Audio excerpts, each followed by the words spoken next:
Okay, welcome.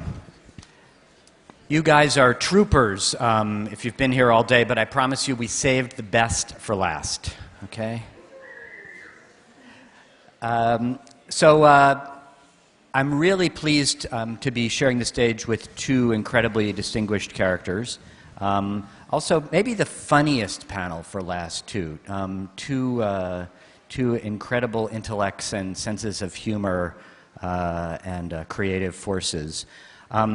Farthest from me is Galit Eilat, who we're really proud to have on campus this year at Bard as the Keith Haring Fellow in Art and Activism. Galit has had an amazing career, beginning with the creation of the Israeli Center for the Digital Arts in Holon almost 20 years ago, one of the most innovative and exciting politically and aesthetically and intellectually art spaces in the Middle East. She founded a legendary magazine called Marav. She did an amazing set of projects called Liminal Spaces. Then she moved to mostly to the Netherlands, where she worked at the Van Abbe Museum on a number of projects and curated some great shows all around the world, including, I guess most recently, the Sao Paulo Biennale a couple of years ago.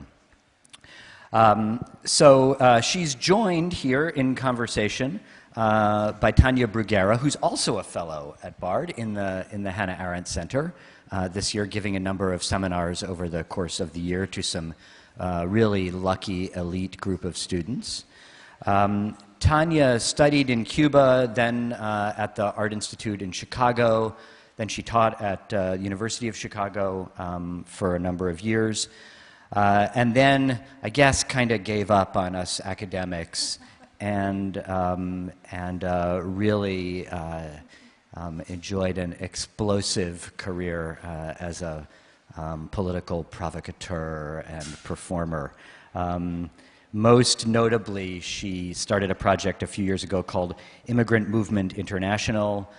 She created a museum of useful art in between Queens and Eindhoven.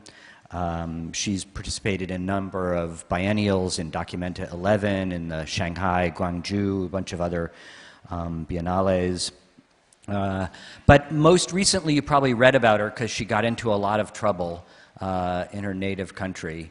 She probably holds the record in this conference for a person who's been arrested most times.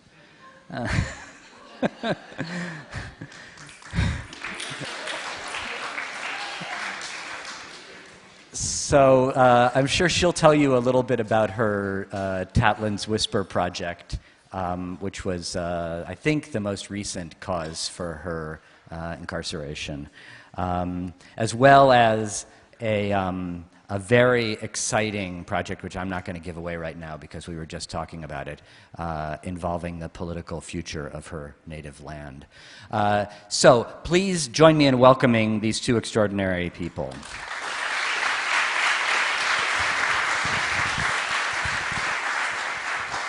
The idea for our hour is, I believe, that Tania's going to talk briefly about some of her recent work.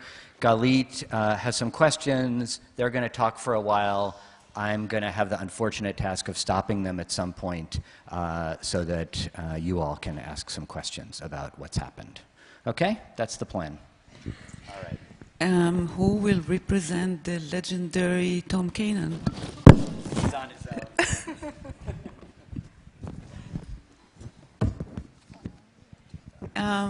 Okay, so in the last panel we learned, or during the day, that representative democracy, it's, if it's not a nostalgia, so it's utopia. And I want to use this opportunity to ask Tania about another utopia. Utopia, dystopia, democracy, it's the utopia or the dystopia, I think we will know in the future maybe. But about Cuba, there are many fantasies about Cuba: free education, free healthcare, legendary leaders that activate imagination or political imagination, as we would like to call it. what you confront, or maybe before, how you will describe the situation today in Cuba. Well, first of all, thank you for inviting me. It's an amazing day, so I learned a lot. And it's good to see you again with you too. But I want to start with the previous panel, as you say. I think from the perspective of people living outside of the United States, democracy is a product that is being exported to other places. Therefore, there is this kind of suspiciousness about what democracy is in other countries, because it feels many times that the United States bring you democracy, but within it brings you also the people who's going to rule and the party that is, so it is also seen as an invasive operation. So while I'm in Cuba and I want to have the voice of everybody being heard, I also feel and I'm not alone in this, that neither what you have here and what we have there works. That we almost have to sit down, put our desires and brains and knowledge all together to find a third way. Another way for people to not have, because it's always, I always feel like, for example, when I'm here, I always feel like in order to have my personal rights, I have to give up the collective rights, which also belong to me. And when I'm in Cuba, I feel that I have to give up my personal rights in order to give the opportunity of everybody to have collective rights. So I think this is a fake tension that hasn't been resolved in either way, in either place. And part of what happened with Cuba is precisely that I feel that it has been used and abused by everybody who wanted to fight their own fight in their own countries. So it has become an utopia more than because what happened there, but because it's becoming something you can show the people in your country to shame them.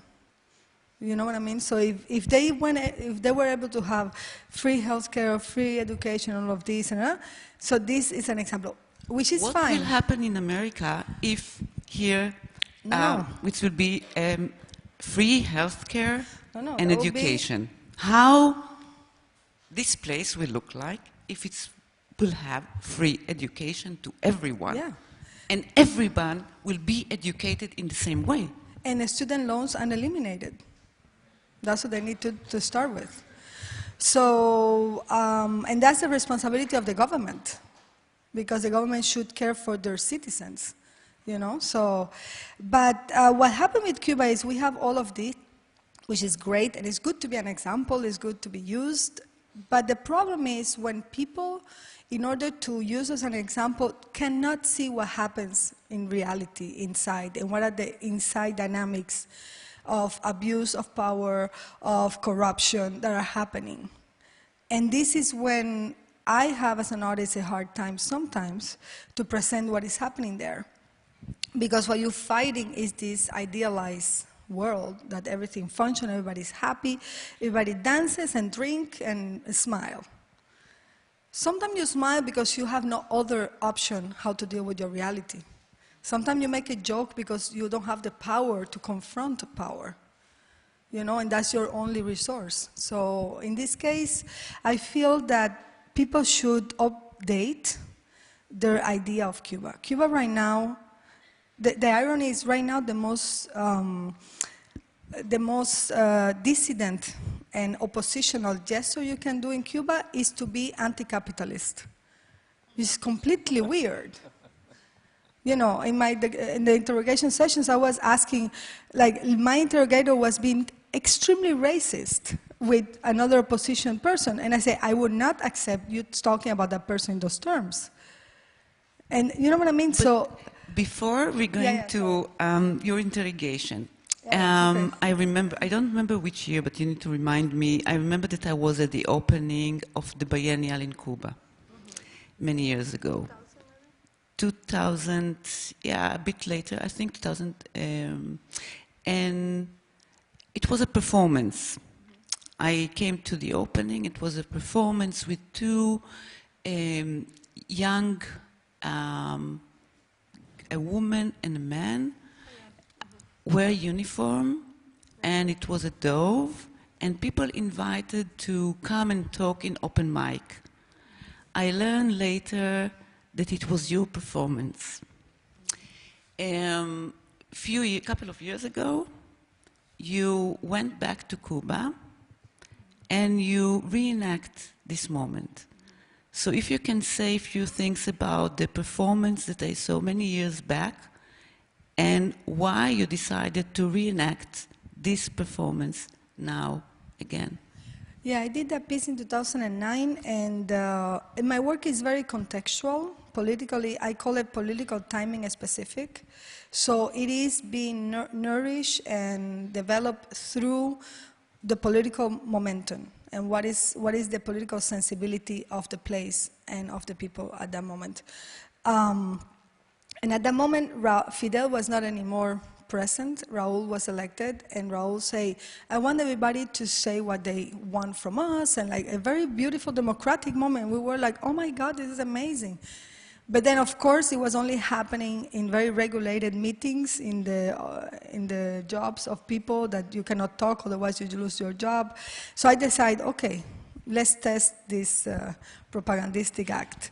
And I say, let's talk really freely. And what was weird is that you could feel the fear more than the freedom of people to talk. A lot of people talk, but it was very, people were like, what's going to happen? So then Obama and Raúl decided to open, yeah, sorry. Maybe I need to explain, like it was a dove, which is the symbol. The symbols, yeah. Why you choose that will be like a couple with uniform, why it was a dove. Yeah, part of what the success of the piece, which cost me a lot because after that I could not exhibit in any art space in Cuba anymore, but one of the things that I'm very proud of the piece is paralyzed power. Because the way the setup was done and the image was made, they could not intervene. There were two people in real uniforms. There were 200 cameras. This is pre-telephone, okay? Pre-iPhone. So there were 200 people taking photos all the time of anything that happened. So the public transformed into witness, you know, of what could happen, and that paralyzed them. And they were so angry at this, you know, and the dove. They said that you risk because you imitate certain kind of a political act that was taken by actors, yeah, or by the public. Magicians, the public was, actually. Yeah. The two guys were magicians who trained the dove. There is a big discussion in Cuba about when Fidel did the first talk, a dove came to his shoulder, and that was it. That was the sign.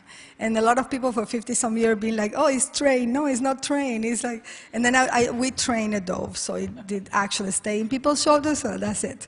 The discussion is over. But, and then when Obama and Raúl decided to open, reestablish relationships, diplomatic relationship, it created a very unique moment in Cuba where everybody starts thinking, if this is happening, anything can happen. And for the first time, the imagination of people went wild, you know. And it's funny because I always say people are happy. People were not happy. People were in awe. They didn't know what to feel. It wasn't unexpected. So I thought, then let's see what this is going to bring to Cuba. Is this going to bring Coca-Cola, or is it going to bring freedom? And then I decided to do it again, but in the public sphere, in the Plaza de la Revolución, which is only for the revolutionaries, as I was told. Although I think I'm a revolutionary, but it's a different revolution. So yeah, and then yeah. So what happened? You tried to do it again in the biennial, and then you couldn't. You did it in a public space, and you were arrested immediately. Yeah, well, previously of that, we were a group called Yo También Exijo, I Also Demand, a group of 5 people. I was the portavoz, I was the voice, the spokesperson of the group. And it all, in 1 week in Facebook, we started having this letter that I wrote to Raúl, asking, this is great, but what are the guarantees for the people who are retired when all these Americans come and all this capitalism come? And so I was asking this question about what will happen next. 20,000 people in 1 week joined the conversation on Facebook. These are Cubans that many of them, because we kind of did a little research, many of them left Cuba and didn't want to know anything about it anymore. And for the first time, join again this kind of potential futuristic participation. And then we went, everybody was there, supposed to be, people went there. There were like a lot of people. It was very funny because there was the press, the Cubans, and a group that nobody knew anybody there who they were, and this is the secret police who was dressed as normal people. But they were, apparently my friend told me that very separate. So there was a friend of mine, a foreigner, who came and went to see those. The other is like, no, come here, this is the group, like the good group, no, like come to this group. But at 5 in the morning I was, they came, I didn't open the door until 12. They were very mad about that. And I opened the door because I was afraid that something violent could happen in the square. And then another performance started, which is how to talk, how to share your ideas with the people in power face to face. Yeah. So from this moment, you've been in several interrogation because of an art performance? Yeah, it was very interesting because the operation, this is why I think art is so important in these moments when a lot of things are unresolved, when people don't know how to react, you know, what to do. Because for them, all the discussion I had with them was trying to pull them into the art sphere. That's my terrain. And they wanted to put me out of there and say, this is not art, this is treason. So I think it was very interesting for me, that the potentiality art has to actually not only take off the clothes of the king, but also show the other people how erratic that king is.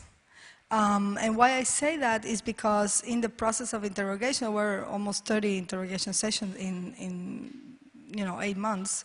So it was almost one day after the other.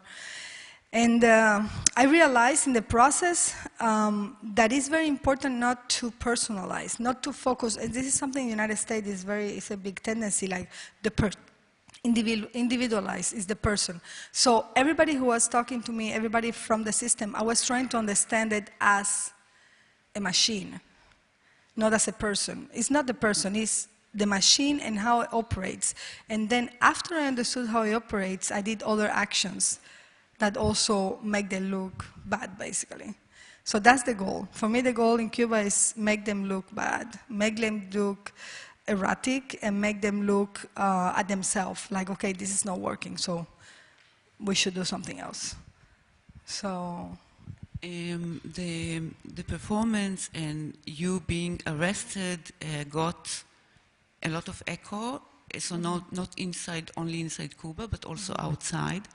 So to show, let's say, the real face of Cuba, of a Cuban or woman, yes, that performing unharmly and then being arrested, was important more to the inside or to the outside? How it works in the way to whom you want to show and who need to learn? Yeah, that's a great question. For me, the performance was for Cuban people, whether they were inside or outside, because that's the people who are responsible of Cuba future, you know. But it is true that once the tension started, and I didn't know any of this because I was there, I didn't know people were signing papers and stuff, then my sister mobilized all the friends that I have and make them know what happened. And I think the big solidarity really helped. And help in two ways. Help in the way to identify the action, the gesture as a performance, and also help as a way to jeopardize the good face of the government. You know, like they make them, yeah, because the problem is like in there they they have like a certain, let's say, they have a system that have worked since the 60s about how to destroy a person that is against them. So this is very useful for me because I almost knew what the next step will be. And what happened is like none of this worked because people knew me and stuff. But more important than that, I think it generated a big conversation inside Cuba about what the role of art is. And it kind of highlighted the fact that in a way the government is really interested in bringing the market within the arts as a way to neutralize any desire for subversive art or anything, you know, as a way to create this kind of comfort zone for certain artists so they have something to lose and they decide not to engage in any critique. But for example, there was a moment that that I went for a second time detained, and it was because I learned that people who went to the performance were detained. And my argument with the police, which seems a little weird, is you have to liberate the audience of my work.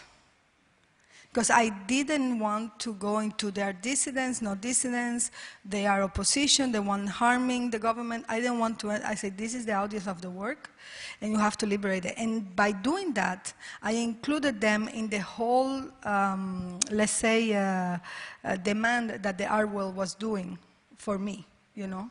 And I think that really worked, in a way. I want to ask you something that I'm quite concerned with, and it's about like the future of the democratic era that we are living.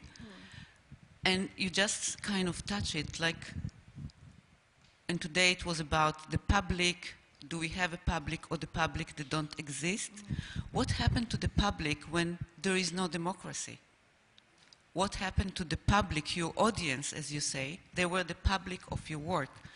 How does it work?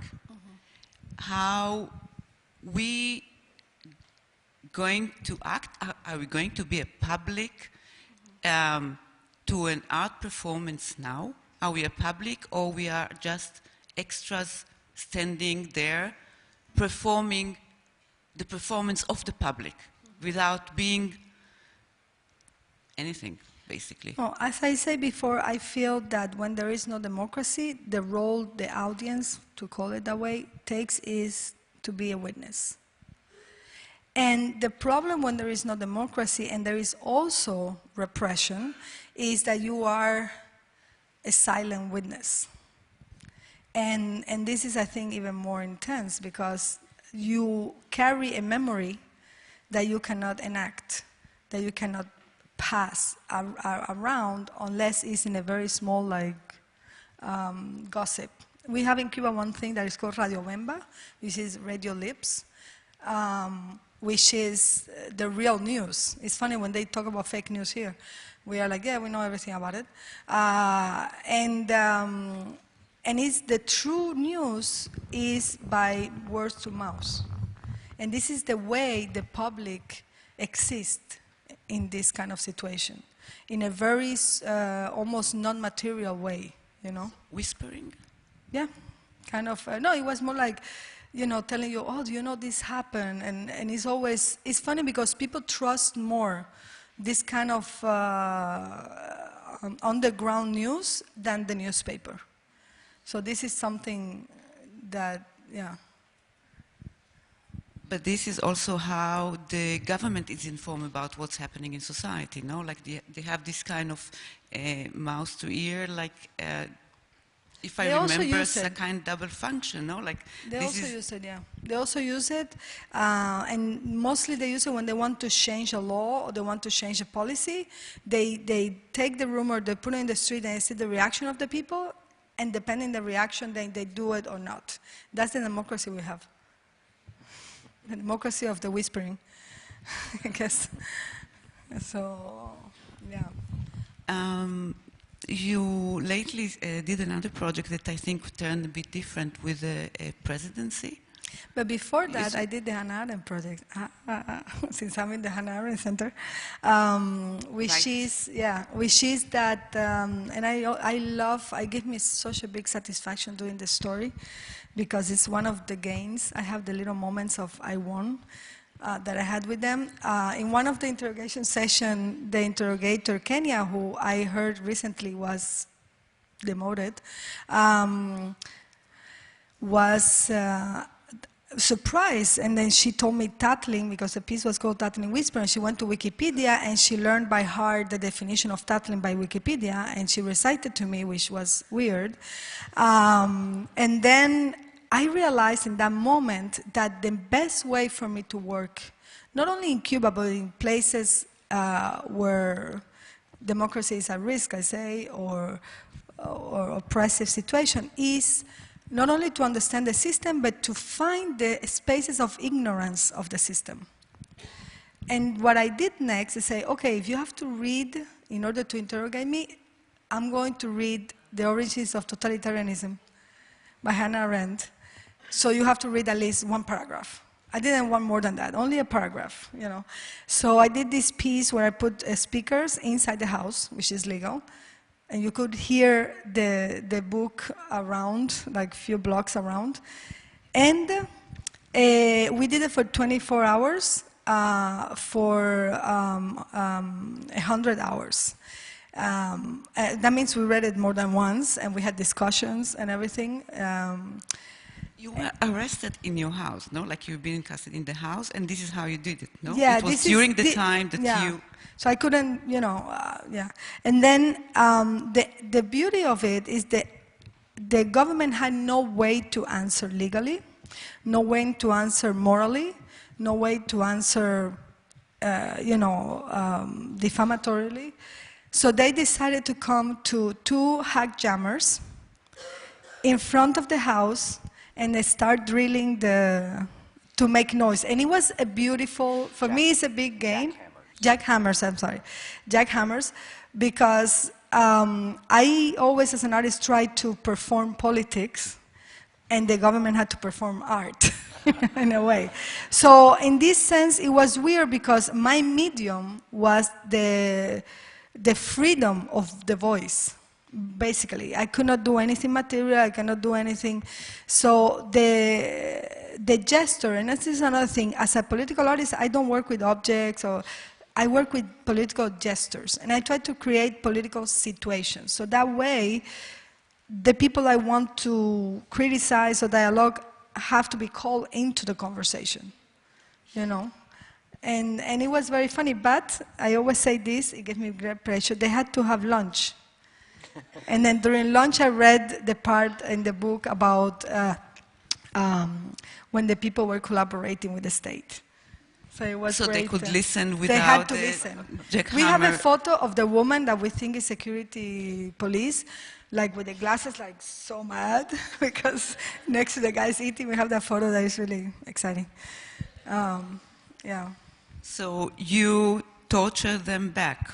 Basically, Yeah. you let them, they couldn't run away, they had to listen to you reading Hannah exactly. Arendt during lunch. Yeah, exactly.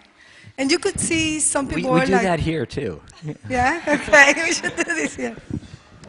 Yeah, but this is one thing that is very important now that we were talking about Donald Trump, and not to say it's the same thing, but when you have this kind of very absorbent and very present system and people in power, the most important tool for me that I have used and my friends we use is persistence.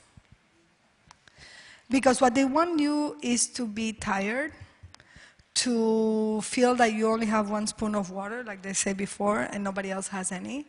They isolate you, they try to make you think you're not worth it, anything. So yeah, it's an intense psychological process, but the best way to win is to always come back. And come back and tell them the truth in their face. That has been a very good tactic. Tiring, but it's worth it. So to tire them back. It's like this would be the victory, but I'm thinking about it like, as we say, like education, it's free, so each one of them has at least 12 years at school, yes, if not more. Yeah. So you're coming, you are educating the one that already educated. What will happen here? I think it's very, for me it was very beautiful that I respond to violence with education. And actually, when we did the Hannah Arendt reading, I discovered at that time, like, my God, this is exactly what we need to do more time, and more systematically. And this is how we say, okay, we're going to do an institute in Cuba, we're going to have this. And some of the interrogators are like, oh, I'm going to go. I'm like, yes, it's for you. Come. The police people, come. You need to learn as well.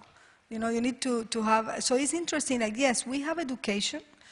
We have the literacy rate is really high, but people cannot read what they want, and they cannot write what they think. So it's kind of a formal act to have this, you know, like it's kind of cut, the potentiality is cut. And I think this is something that, yeah, we need to work on that, and yeah.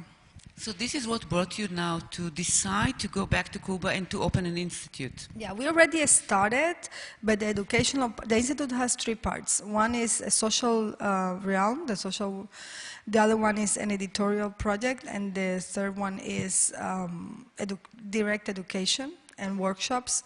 And we already started the social one. We built, we fixed 4 houses, and are trying to build one new from scratch. It's very cheap. It's not like we have millions of dollars, like $4,000 a new house in that area that was devastated. And now we're going to start the pedagogical one, which include the idea that maybe Cuba can be again the utopian place, or a place to rebuild utopia, you know? I remember before you did a performance with the Biennial, you worked with Habana Gallery, I think, and you made a residency, and you brought Artur Zimiewski, Adrian Paci. Yeah. You brought many artists to learn, to see, and to react. Yeah. Well, this was a project I did between 2003 and 2009, and it was an alternative school. I did it kind of with the University of the Arts, but it was, when they wanted to contract me, I said, I only do it if I have my own department, which is insane, because I didn't want to go back. They say yes. I said, okay. And then they said, but we don't have the money to pay anything. I'm like, perfect. So I did it in my house, and I had all the freedom, because I could invite anybody who I want. They were not really, you know, it was hard for them to go and look what's happening, because it was away. And actually, this is exactly how I work also. I try to confront this situation, you know, power, or as you want to call it, by creating alternative institution, by showing that things could actually work.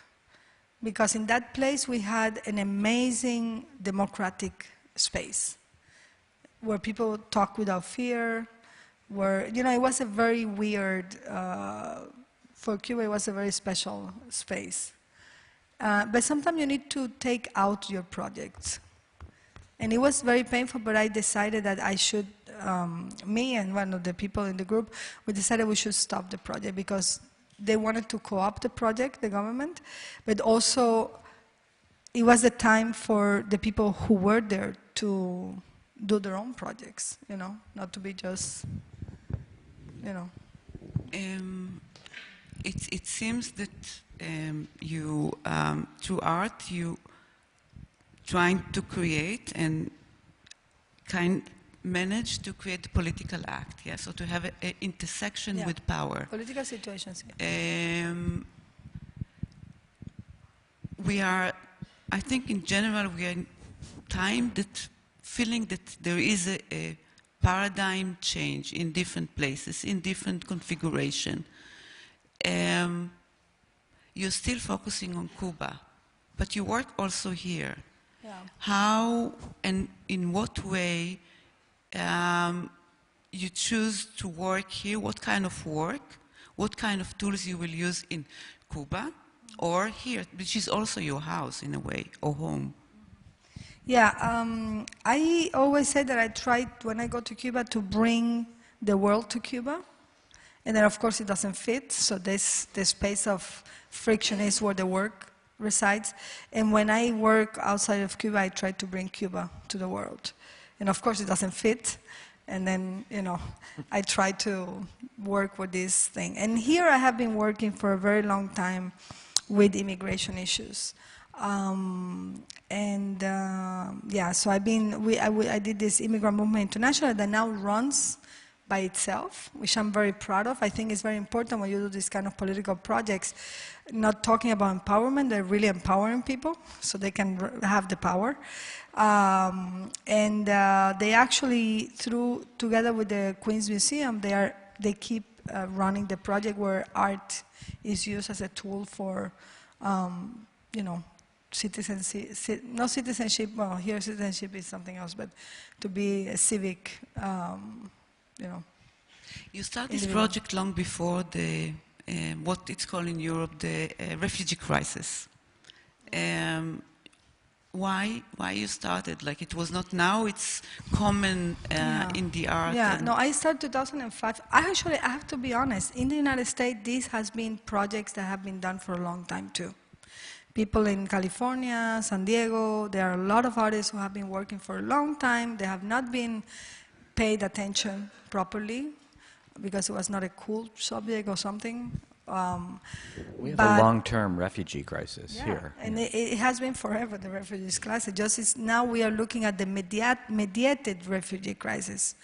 The reason I did it is I was in France doing a residency, and you know, I was helping immigrants with their papers and stuff, like a person.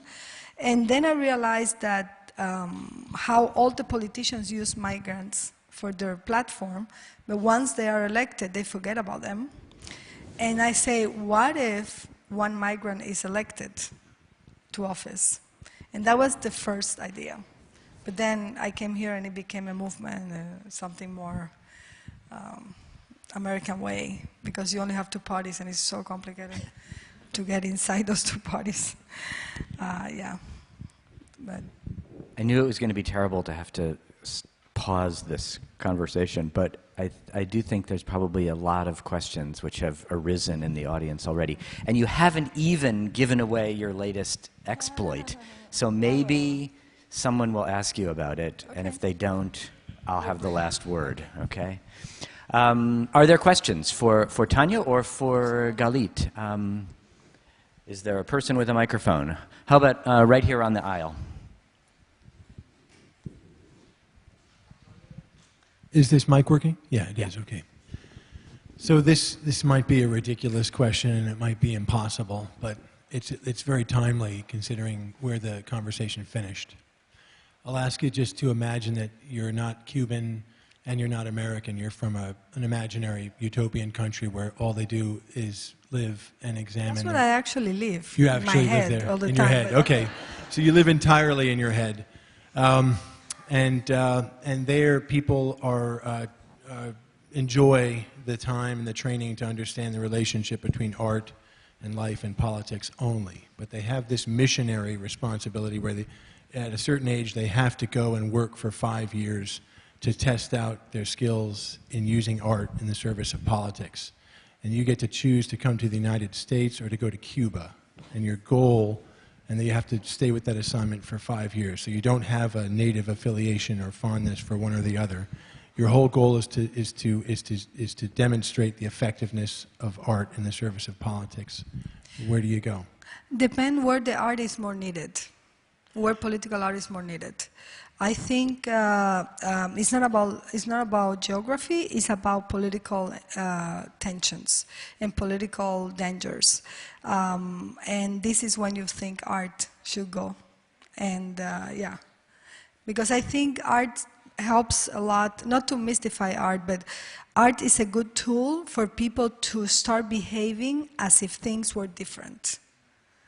You know, start behaving as if they were in the environment they really want, even if it's not there yet. This is the kind of like weirdness maybe sometimes art has, that is kind of décalé, you know. But it is something that I think is very, very useful, and yeah, I will go to, and I do that. I will go to where it's more needed. So that's a dodge, but You mean you don't observe any difference in the readiness of people, let's say, in Cuba or in the United States?